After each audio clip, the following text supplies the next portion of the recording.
మూసీ నది పరివాహక ప్రాంతాల్లో అక్రమ నిర్మాణాలపై తెలంగాణ ప్రభుత్వం ఫోకస్ పెట్టింది. ఈ మేరకు మూసీ పరివాహక ప్రాంతాల్లో అక్రమ నిర్మాణాలపై ప్రభుత్వం సర్వే చేపట్టింది. చాదర్ఘట్లోని ముసానగర్లో హైదరాబాద్ జిల్లా రెవెన్యూ అధికారులు అక్రమ నిర్మాణాలపై సర్వే ప్రారంభించారు. ఇళ్ల తొలగింపులో ఇల్లు కోల్పోయిన బాధితులందరికీ డబుల్ బెడ్రూమ్ ఇల్లు ఇవ్వాలని ప్రభుత్వం నిర్ణయించగా ఇందుకు సంబంధించిన జీవోను ప్రభుత్వం విడుదల చేసింది. మూసీ నది గర్భంలో 2000కు పైగా అక్రమ నిర్మాణాలు ఉన్నట్లు గుర్తించారు అధికారులు. అక్రమ నిర్మాణాలుగా గుర్తించిన ఇళ్లకు అఫీషియల్ గా మార్క్ చేస్తున్నారు రెవెన్యూ అధికారులు.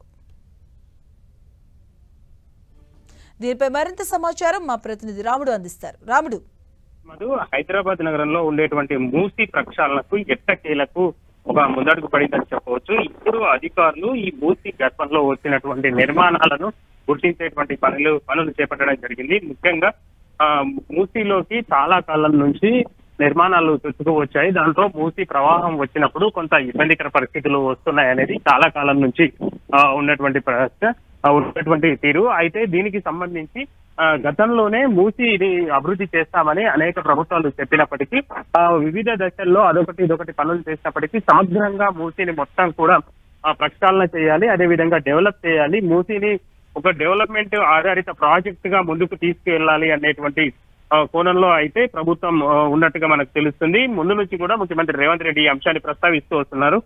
ఇప్పుడు చూస్తే ఈ మూసీలో ఉండేటువంటి ఇళ్లనన్నింటినీ గుర్తించేటువంటి పనిని చేపట్టడం జరిగింది. ప్రధానంగా రివర్ బెడ్ లో ఉండేటువంటి నిర్మాణాలను ముందుగా తొలగించడం ద్వారా రివర్ ను చాలా క్లియర్ చేసి ఆ తర్వాత బఫర్ జోన్ లో ఉండేటువంటి నిర్మాణాలను కూడా తొలగించి ఆ తర్వాత మొత్తంగా డెవలప్మెంట్ ప్రాసెస్ అంతా కూడా ముందుకు తీసుకెళ్లాలని నిర్ణయించారు. అందుకోసం ఇందులో ఉండేటువంటి వాళ్ళకందరికీ డబుల్ బెడ్రూమ్ ఇల్లు కేటాయించాలి అని నిర్ణయించారు.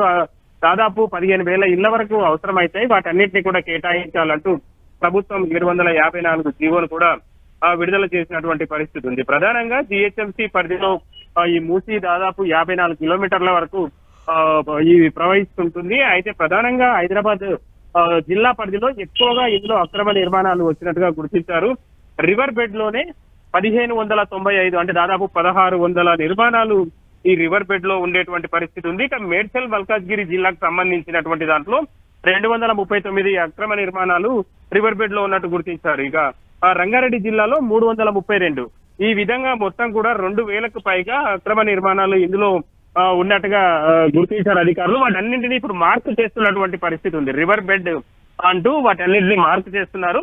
ఆ తర్వాత బఫర్ జోన్ లో మొత్తంగా కలిపి ఇందులో 12,000 వరకు అక్రమ నిర్మాణాలు ఉన్నట్టుగా అంచనా వేస్తున్నారు. ఇందులో ఈ రివర్ బెడ్ లో ఉన్న నిర్మాణాలు తొలగించిన వెంటనే ఏవైతే వ్యాపారాలు చేస్తుంటారో ఆ వ్యాపారాలకు సంబంధించినటువంటి బఫర్ జోన్ లో కానీ రివర్ బెడ్ లో ఉండేటువంటి వాటిని మొదటి ప్రాధాన్యతగా తొలగించేటువంటి అవకాశం ఉంది. మాధవి, థ్యాంక్ యూ రాముడు.